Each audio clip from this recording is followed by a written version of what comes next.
이 습관들이 당신의 혈관을 무너뜨립니다. 저는 40년 동안 혈관 질환을 연구해온 의사입니다.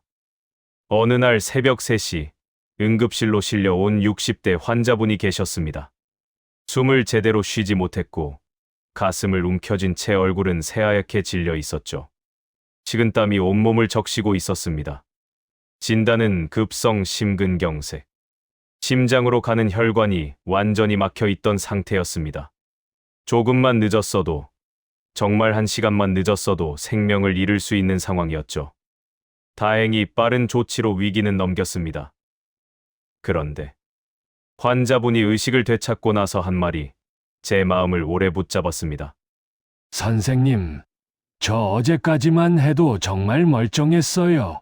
아침에 산책도 했고, 밥도 잘 먹었고요. 그런데 왜 갑자기 이런 일이 생긴 거죠? 많은 분들이 이렇게 말씀하십니다. 하지만 저는 그분께 이렇게 대답했습니다. 갑자기가 아닙니다. 혈관은 하루아침에 막히지 않습니다. 20년, 30년에 걸쳐 아주 천천히, 조용히 망가집니다. 증상이 없을 뿐이죠. 마치 화산이 폭발하기 전까지는 아무 소리도 내지 않는 것처럼요. 그러다 어느 날, 한순간에 폭발합니다. 그 순간이 바로 혈관이 완전히 막히는 순간입니다. 40년 동안 혈관 질환을 연구해오면서 이런 장면을 너무도 많이 봐왔습니다. 그리고 늘 같은 패턴이 반복됩니다. 평소에 나는 건강하다, 나는 괜찮다라고 믿고 계시던 분들이 어느 날 갑자기 쓰러지십니다. 알고 보면 혈관은 이미 오래전부터 조용히 망가지고 있었던 겁니다. 여러분은 어떠신가요?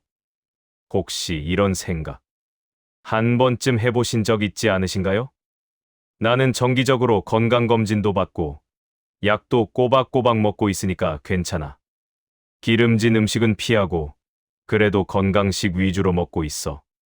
그래서 저는 그날 그 환자분께 이렇게 물어봤습니다. 평소에 어떤 음식을 드셨나요? 그랬더니 환자분이 조금도 망설이지 않고 대답하셨습니다. 저는 건강식만 먹었습니다. 곱창은 기운 없을 때 좋다고 해서 자주 먹었고요. 달걀은 완전식품이라고 해서 매일 먹었습니다. 견과류는 혈관에 좋다고 해서 하루에 한 움큼씩 꼭 챙겨 먹었고요. 그 순간 저는 바로 알았습니다. 바로 그겁니다.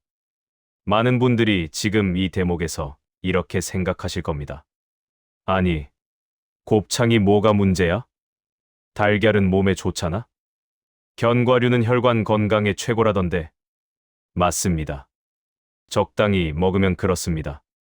하지만 문제는 우리가 생각하는 건강식이 혈관 기준에서는 전혀 건강하지 않을 수 있다는 사실입니다. 더 무서운 건 이 음식들이 한 번에 문제를 일으키지 않는다는 점입니다.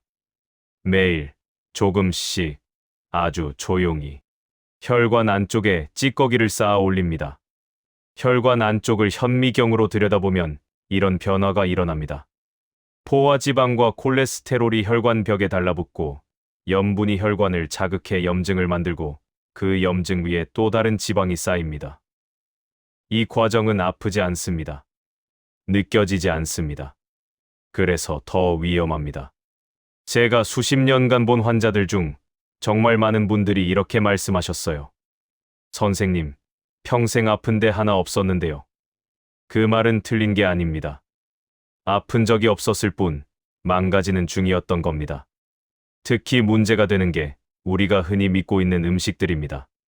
곱창은 기운 보충에 좋다. 달걀은 완전 식품이다. 견과류는 많이 먹을수록 좋다. 국물만 조금 마시는 건 괜찮다.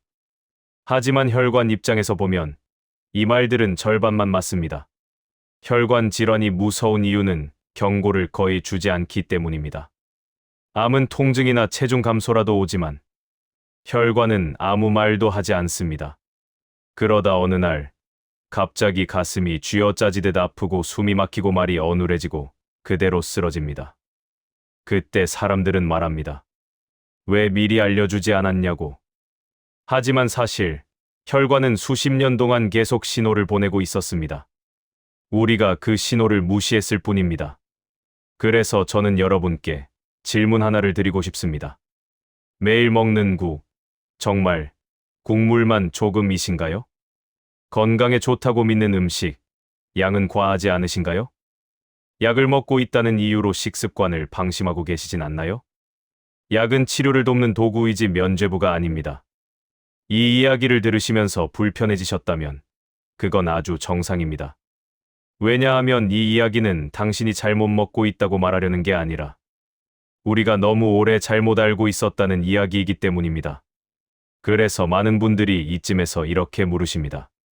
그럼 도대체 뭘 먹어야 하나요? 이제 와서 뭘 바꿀 수 있긴 한 건가요? 결론부터 말씀드리겠습니다. 혈관은 생각보다 회복력이 있습니다. 지금부터 방향을 바꾸면 됩니다. 혈관을 지키는 4가지 방법을 알려드리겠습니다. 첫 번째, 좋은 음식보다 덜 해로운 음식을 생각하십시오. 많은 분들이 건강식에 집착합니다. 하지만 혈관은 무엇을 더 먹었느냐보다 무엇을 덜 먹었느냐에 더 빨리 반응합니다. 국물은 조금이 아니라 가능하면 건더기만. 젓갈, 장류는 건강식이 아니라 염분 폭탄. 곱창, 삼겹살은 기운 보충이 아니라 혈관 소모식. 혈관을 지키는 식사는 대단할 필요 없습니다. 덜 짜게, 덜 기름지게, 덜 자주. 이 3가지만 지켜도 혈관은 확실히 달라집니다. 두 번째, 약을 믿지 말고 혈관 상태를 보십시오. 이건 정말 중요한 이야기입니다. 약을 먹고 있는데 안심하시는 분들, 가장 위험합니다. 혈압약, 콜레스테롤약은 수치를 낮춰줄 뿐 혈관을 깨끗하게 청소해주지는 않습니다. 약을 먹으면서 혈관을 막는 식습관을 유지하면 결과는 똑같습니다. 약은 브레이크고 식습관은 엑셀입니다. 엑셀을 계속 밟으면서 브레이크만 믿고 운전하는 것과 같습니다. 세 번째, 혈관은 운동보다 염증 관리가 먼저입니다. 운동 열심히 하면 괜찮지 않나요?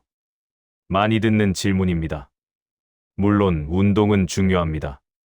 하지만 혈관 질환의 핵심은 염증입니다. 짠 음식, 잦은 야식, 불규칙한 식사, 수면 부족. 이것들이 혈관 안에서 불을 붙입니다. 네 번째, 나는 괜찮다는 생각을 버리십시오. 제가 가장 많이 들은 말이 있습니다. 설마 내가? 그 설마가 응급실로 오는 문장입니다. 혈관 질환은 노인병이 아닙니다. 갑자기 오는 병도 아닙니다. 지금까지의 선택이 조용히 쌓인 결과입니다. 혈관은 한 번의 수술로 끝나는 문제가 아닙니다. 오늘 먹은 국 한 숟가락, 오늘 선택한 반찬 하나가 10년 뒤 당신의 심장을 결정합니다. 이 이야기를 듣고도 아무것도 바꾸지 않는다면 혈관은 계속 같은 방향으로 갑니다. 하지만 오늘부터 하나라도 바꾼다면 혈관은 분명히 반응합니다. 혈관은 배신하지 않습니다. 당신이 해준 만큼 그대로 답할 뿐입니다. 다음 영상에서는 당장 식탁에서 바꿀 수 있는 방법을 구체적으로 알려드리겠습니다. 이런 이야기를 놓치지 않고 듣고 싶으시다면 지금 구독해 두세요. 여러분들의 건강을 위해 앞으로 좋은 영상 많이 준비하겠습니다.